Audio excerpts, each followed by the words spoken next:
Bon, donc, alors j'ai testé l'exportation d'une vidéo de 15 minutes, que je dise pas de bêtises. Alors elle est ici.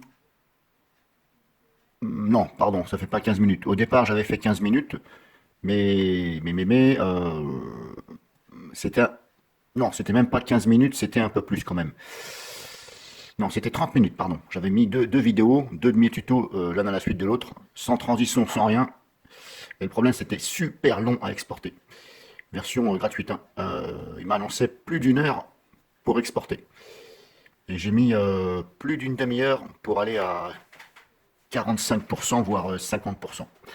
Et après, j'ai arrêté. Et donc, j'ai exporté cette vidéo-là de 7 minutes à peu près. Un de mes tutos, celui-ci. Donc, je l'ai exporté.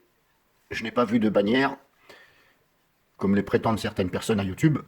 Je ne sais pas quelle version ils ont, mais moi, je n'ai jamais eu de bannière en utilisant la version gratuite. Et j'ai pas eu, soi-disant, de bip toutes les 3 minutes, un truc comme ça. Il y en a qui parlaient de bip. Toutes les 3 minutes, ça fait un bip. Et d'autres qui parlent de bannière. Bon, moi, je n'ai rien eu. Par contre, voilà comment j'ai customisé l'interface, parce que sinon, par défaut, vous en avez plein la tronche et on est un peu perdu, hein. Alors, comme je vous dis, il y en a qui utilisent deux fenêtres, ici, un peu comme sur VirtualBox. Sur VirtualDub, pardon. Une fenêtre à droite, une fenêtre à gauche. Bon, moi, je fais tout sur la même fenêtre. Alors, pour customiser l'interface, je suis allé dans Windows déjà en haut, ici.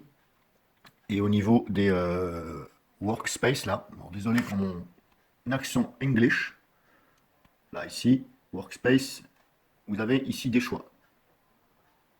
Editing, etc., etc., etc. Je crois que moi, je me suis mis sur Editing.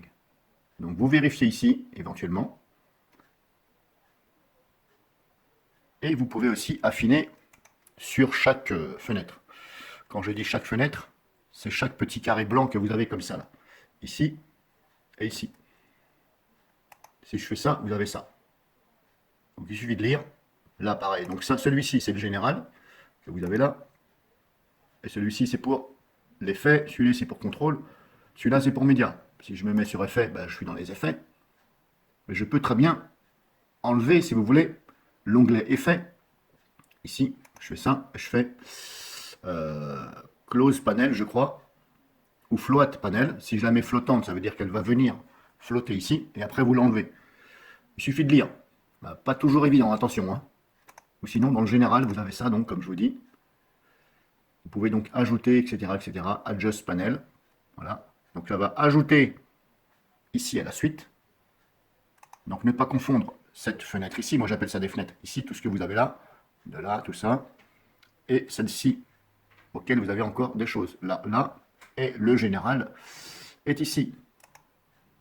Donc c'est pour ça que je vous dis, si vous n'avez pas trop l'habitude des logiciels un peu comme ça, qui sont un peu poussés, avancés, c'est vrai qu'on est un peu perdu, surtout quand il y a plein de fenêtres, et surtout quand c'est un petit écran. Donc c'est pour ça que je vous dis, sur des petits écrans, faites en sorte qu'il y ait le moins de fenêtres possible. Enlevez éventuellement, comme moi j'ai fait, le graphisme ici audio, qui vous donne le niveau audio. Personnellement, bah, je fais tout à l'oreille. J'ai pas besoin de regarder le machin. Je l'ai enlevé, donc je l'ai cliqué ici, comme je vous dis. Et je sais plus comment que j'ai fait. Bref, je l'ai enlevé.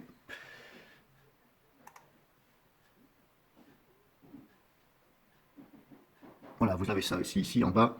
Donc n'hésitez pas, hein, vous en avez en haut et en bas aussi des fenêtres, hein, là. Donc là, moi, la façon que j'ai fait, si vous voulez, ça me fait bénéficier. Alors désolé, il y a du reflet, hein, parce que c'est la vitre derrière. Moi, ça me fait bénéficier d'une timeline qui est assez longue. Parce que par défaut, elle n'est pas très grande, la timeline. Et bon, c'est pas terrible. C'est pas terrible du fait qu'il y a la courbe ici audio. Vous avez le graphisme audio, là. Vous savez, les vues mètres, là, qui bougent. Et ça, si vous l'enlevez, vous gagnez en longueur la timeline. Pareil là. Donc c'est à vous de voir. Comme je vous dis, pas toujours évident, hein. Je pourrais pas vous montrer comme ça parce que j'ai pas envie de péter le machin. Puis voilà. Après, vous pouvez sauvegarder si vous voulez. Vous sauvegardez votre, votre interface générale. Alors c'est dans Windows, je crois. Où c'est que j'ai fait ça? Non, Edit, File. C'est dans File, je crois, Save, sauvegarder as. Alors si je fais ça, non, c'est pas là. Je sais que j'ai sauvegardé moi. Où c'est que je suis allé? Ah, c'est là. Donc vous allez dans Windows, Workspace, là. Et là, vous avez ici Save. Voilà, sauvegarder. Alors, je ne sais plus ce que ça veut dire en anglais, Workspace.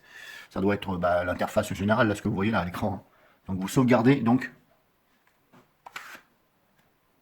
l'interface. Avant de toucher, si vous voulez, vous sauvegardez. Et vous pouvez même sauvegarder à chaque fois que vous modifiez quand ça vous plaît. Comme ça, vous allez tout retrouver à chaque fois.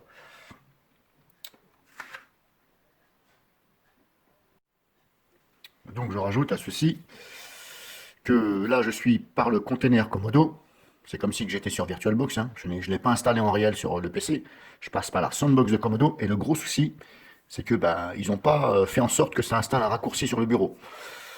Donc au début, quand vous l'installez pour le lancer, c'est bon. Il y a la petite fenêtre exécuter le logiciel, lancer le logiciel. Mais dès que vous quittez, vous retournez sur le bureau virtuel de Komodo. Et là, vous n'avez plus de raccourci. Donc là, vous êtes bien emmerdé pour le relancer. Alors j'ai essayé de créer des raccourcis, etc. à partir du dossier VDROT. Impossible. Erreur, erreur, erreur, je sais pas quoi, ça ne me trouve pas le chemin, alors que le chemin il est bon. Bref, pour l'instant j'ai pas trouvé.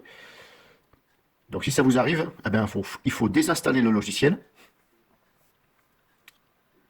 Non, pardon. Vous faites comme si que vous le réinstallez ou l'exécutez par Komodo Sandbox. Vous faites comme si que vous le réexécutez. Et là, vous faites désinstaller dans la fenêtre du logiciel, désinstaller. Et ça va garder quand même les paramètres. Heureusement, ça garde les paramètres et ça garde l'activation. Heureusement. Et ensuite, vous relancez à nouveau dans le container et vous l'installez. Et ça va donc, vous allez donc avoir comme si que c'était la première fois que vous l'installez, et vous avez bien le petit carré qui est coché, exécuter le logiciel. Alors bien entendu, il laissez la petite coche, parce que là, si vous l'enlevez, vous êtes bon à tout refaire, à tout redésinstaller et à réinstaller. Et comme je vous dis, heureusement que ça garde l'activation et les paramètres.